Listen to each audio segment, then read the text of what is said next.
ಈ ಸಿನಿಮಾ ಶುರು ಮಾಡಿದ್ರೋ ಇಲ್ವೋ ಗೊತ್ತಿಲ್ಲ. ಒಂದು ಸಿನಿಮಾ ಮಾಡಬೇಕು ಅಂತ ನನಗೆ ಗೊತ್ತಿರಂಗೆ ಒಂದು 2 ವರ್ಷದಿಂದನೇ ಮಾತಾಡಿದ್ವಿ ನಾವು. ಖಂಡಿತವಾಗ್ಲೂ ಒಂದು 2 ವರ್ಷದ ಹಿಂದೆನೇ ಒಂದು ಸಿನಿಮಾ ಮಾಡ್ಬೇಕು ಕಣೋ ನಾನು ಅಂತಂದರು. ನಾನು ಅಮ್ಮ ನಿಮ್ಗೆ ಎಷ್ಟೊಂದು ಬ್ಯುಸಿ ಇರ್ತೀರಾ, ಹೆಂಗೆ ಇದು ಸಿನಿಮಾ ಹೆಂಗೆ ಶುರು ಮಾಡ್ತೀರಿ, ಹೆಂಗಾಗುತ್ತೆ ನಿಮಗೆ ಅಂತ. ಇಲ್ಲ ಕಣೋ, ಒಂದಿಷ್ಟು ಥರದ್ದು ಏನೋ ಬೇರೆ ಥರದ್ದು ಮಾಡಬೇಕು. ಚಿಕ್ಕದಾಗೆ ಮಾಡೋಣ ಬಿಡು. ಅದು ಅವ್ರೇನೋ ಬೆಳೆದ್ರು ಅದಾಯಿತು, ನಾವು ಒಂದೇನೋ ಮಾಡಬೇಕಲ್ವಾ ಅಂತಂದರು. ಎಷ್ಟು ಜನಕ್ಕೆ ಬರುತ್ತಿದ್ದು ನೋಡಿ. ಆ ಥರದ್ದೊಂದು ಮನೋಭಾವ ಆ ಥರದವ್ರಿಗೆ ಬಂದಿರೋದ್ರಿಂದನೇ ಈ ಥರದೊಂದು ಸಿನಿಮಾ ಆಗಿರೋ ಅಂಥದ್ದು.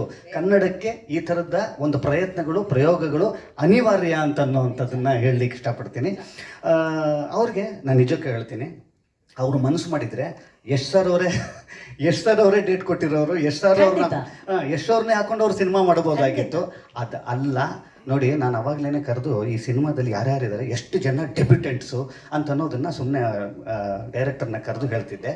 ಡೈರೆಕ್ಟರ್ ಇಂದ ಹಿಡ್ಕೊಂಡು ಶ್ರೀರಾಜ್ ಅವರಿಂದ ಹಿಡ್ಕೊಂಡು ಮ್ಯೂಸಿಕ್ ಡೈರೆಕ್ಟರ್ ಅಂತ ಹೇಳಿದ್ರೆ ಅವರು ಫಸ್ಟ್ ಟೈಮ್, ಮತ್ತು ಇದರ RR ಮಾಡಿದಂಥವ್ರು ಅವರು ಕೂಡ ಫಸ್ಟ್ ಟೈಮರು, ಸ್ಟಂಟ್ ಮಾಡಿದವರು ಕೂಡ ಮೊದಲಿಗರು. ಇಷ್ಟು ಮೊದಲಿಗರನ್ನು ಇಟ್ಕೊಂಡು ಮಾಡಿರುವಂಥ ಒಂದು ಸಿನಿಮಾ ಅಂತಂದಾಗ ಖಂಡಿತವಾಗ್ಲೂ ಇದರ ಹಿಂದೆ ಇರುವಂಥ ಉದ್ದೇಶ ಇದೆ ಗೊತ್ತಾ. ಇದರ ಹಿಂದೆ ಇರುವಂಥ ಗಟ್ಟಿಯಾದ ಉದ್ದೇಶನೇ ಖಂಡಿತವಾಗ್ಲೂ ಈ ಥರದ ಒಂದು ಸಿನಿಮಾ ಆಗಲಿಕ್ಕೆ ಕಾರಣವಾಗಿದೆ.